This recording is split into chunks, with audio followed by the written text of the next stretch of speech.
This week we're going to make the Harbor Freight 20-ton press a little bit more user-friendly. Now I've had this press for probably about 12 years or so. I probably only use it 5 or 6 times a year. It's not something I use all the time or a lot, but when I need it, it's handy to have and it's very useful. Since I put the press brake attachment on it, I feel like I'm probably going to use it a little bit more. So I'm going to make it a little bit easier for me to store, get out, and use. Let me show you a few things that I got that I'm going to put on it and make it easier for me to use. I got this piece of metal plate here I'm going to mount on the bottom of it to basically as a shelf down there. And then I got me a box of wheels here that I'm going to put on it so I can roll it around. I got the air hydraulic bottle jack. That way I don't have to sit there and pump it. And then I got a foot pedal for that so I don't have to use the deal that comes on it. Got a little hose, got a couple magnets, some nuts and bolts and washers, some fittings and stuff. Let me get started by I'm gonna go ahead and take the press brake off and get this cylinder removed, and we'll mount that cylinder on there. And I think that'll be a good starting point. Since I've got the jack and everything off of here, this is probably the lightest it's gonna be. So I think I'll go ahead and put the wheels and stuff on it now while I've got some of the extra weight off of it. I think what I'm gonna do is put the shelf on some wood blocks off the ground high enough that I can get the wheels under it, and then I'll just pick this thing up and set it on top of there. Then we'll need to drill some 1/2-inch holes through this for the wheels to go through. I've got setting up on my metal plate. I'm gonna have to drill a hole in each corner for my casters to go through. These are 1/2-inch bolts, so I have to drill a 1/2-inch hole in here. These brakes come factory. I think that's a 3/8 hole probably right there. And I mean, you could just get some casters and bolt it to it just the way it comes out of the box if you want. I feel like this being a 3/8 plate, it's gonna make it a little bit more sturdy on the bottom. Plus I can use it as a shelf. So that's the whole reason I'm doing this. You don't have to do this step if you don't want to. I'm just doing it because I think it's gonna be more convenient for me. Okay, we got the wheels on it.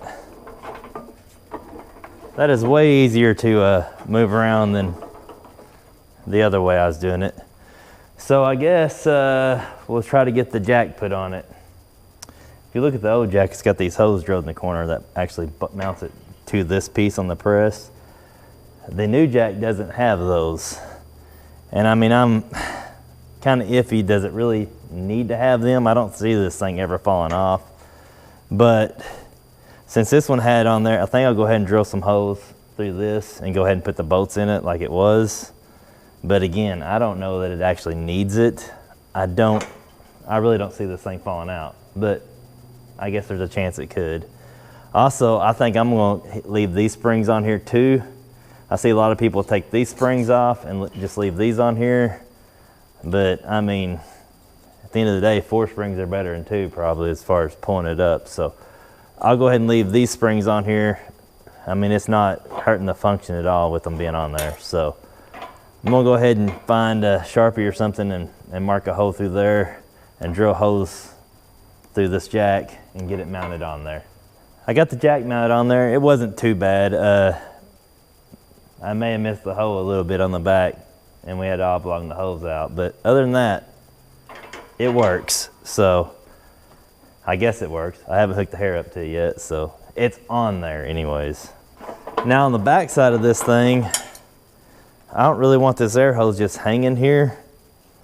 So I got one of these little hose clamp things. I think I'm gonna drill a hole and mount it right there. That should allow the jack to go up and down and the hose not get in a bind, and it'll hold it over here out of the way of the press area. So I'm gonna go ahead and drill a hole in there and bolt that on there, and hopefully that'll hold that hose out of the way. I put a nylock nut on the back of it and didn't tighten it all the way up. I just got it snug, so this thing will have a little bit of range of motion in it.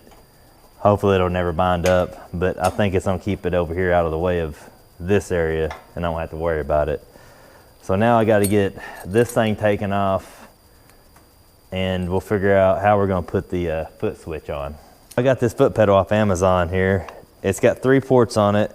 So this will be the inlet and these 2 are outlets. So I'm only using 1 outlet. So I got a plug for that to screw into that. And then I'll just screw the hose in the other port. And on the inlet side, I took this thing apart that come with the jack. And this piece right here is actually got a filter in it. I don't know if you can see in there or not, but there's a filter in there. So what I'll end up doing is utilizing that piece for 2 reasons. One, because of the filter, and the other, because it'll hold it off far enough off the foot pedal. I'll be able to put my coupler on my quick connect on there with the hose on there. So that's pretty much the setup. And then I got a coupler, and this is just a 3-foot hose. You can buy them at anywhere. I got this one at Harbor Freight. And I'm just gonna put a coupler on this and then coupling onto that hose where I took this off, so this foot pedal will set on the floor. So let me get this put together and we'll test it out and see if it works. Originally when I decided to go with the foot pedal, I was gonna mount it up here so I can press it like that. But after doing it, just out here not even pressing anything, just doing that action, that is super uncomfortable. I think with having the 3-foot hose on there, I can take it like that and run it around like that, and it'll set on the ground right there. And that'll be much more comfortable. I think another thing I'm gonna have to do, instead of using this 3-foot hose right here that I've got, is maybe get one with a swivel on it, so it won't be in a bind, because I mean, it's all like in a bind right now. So instead of putting it right there and it laying flat, it's wanting to do other things. Of course, that may change when I plug the other hose into it. So when you get this, it has an inlet and 2 outlets on it. You definitely want to take and put your plug in the B hole. I know that sounds funny, but if you do it wrong, you'll know when you hook it up for sure. I originally put the hose over here on this side, and when I turned it on, it was just the jack was working. So you definitely want to plug the B hole and put your hose in the A hole. Neither one of those sound correct, but that's the way it works. So I'm gonna put it down there, hook it up, and we'll test it out. All right, I got hooked up correctly now. I've got the air on. So all I gotta do now is push this pedal down and it should work. And it does.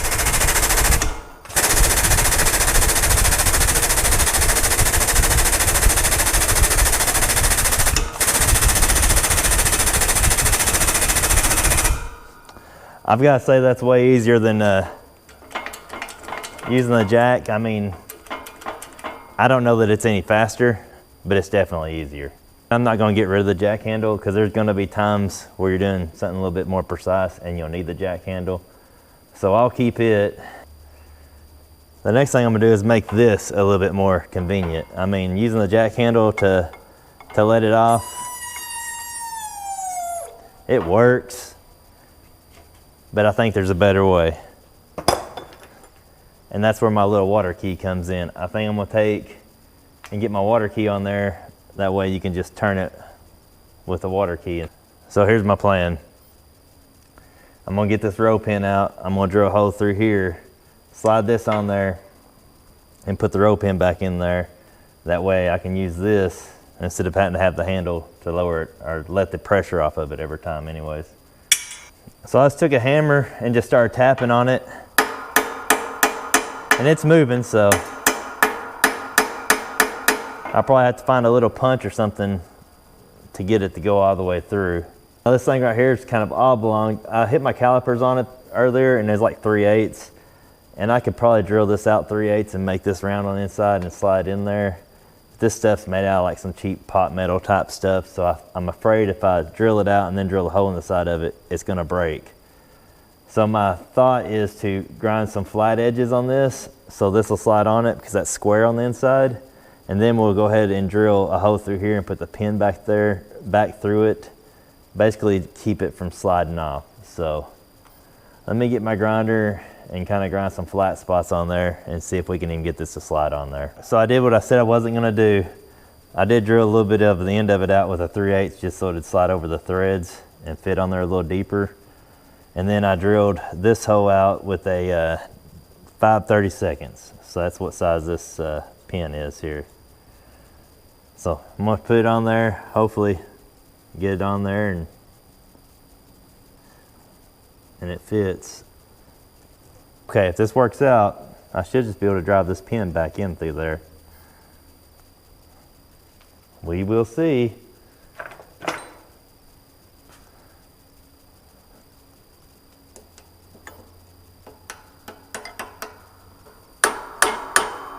All right, I got it started, so hopefully it just goes through there.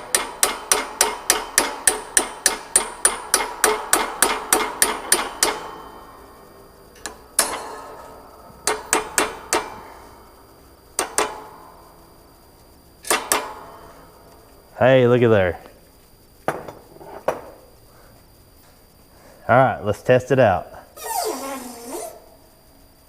Way easier than getting the handle, but if you still feel like using the handle fits on there too. So it's like the best of both worlds. So the next thing I'm gonna do is take a couple of these magnets you get at Harbor Freight. I mean, you can get these free sometimes with coupons. Anytime I can get them for like $1 or for free, I grab one. So I'm gonna take and mount 2 of these. I'm gonna mount one right here and one up there. So remember earlier when I said I'll still use this jack handle from time to time? I needed a place to keep it. I used to keep it up here. Just lay it up there, and sometimes it would fall down, but most of the time it would stay up there. But the magnet will hold it. It's convenient, it's right there when I need it, and it ain't going nowhere. These 2 Allen wrenches actually come with the brake press attachment that I got. So we'll just stick those right there. This one you actually need for the set screws on there. This one, it's just an extra Allen wrench.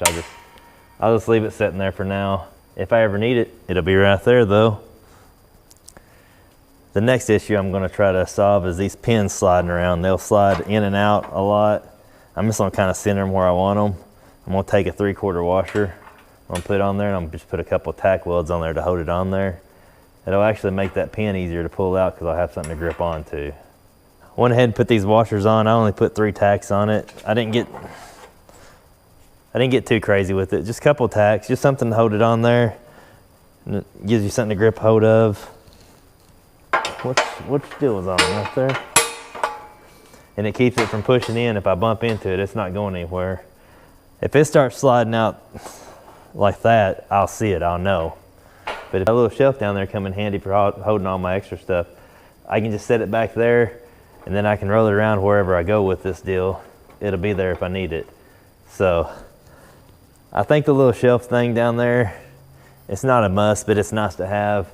If I didn't have this thick plate, I probably would just put like plywood or something down there, just something to hold stuff. Well, thanks for watching. I hope you liked the video. Hope maybe you got an idea out of it, or if you got better ideas than what I used, share them in the comments. The only thing I did to this thing today that I would change would be a swivel hose on that pedal, so I can actually lay it flat on the floor and it not be trying to bind up on me. So that'll be my next little purchase there, is I'll probably switch that little 3-foot hose out with the one with a swivel end on it. And I would recommend, if you're gonna do this, to get a swivel end for sure. If you made it this far in the video, thanks for watching, and I'll see you next Tuesday.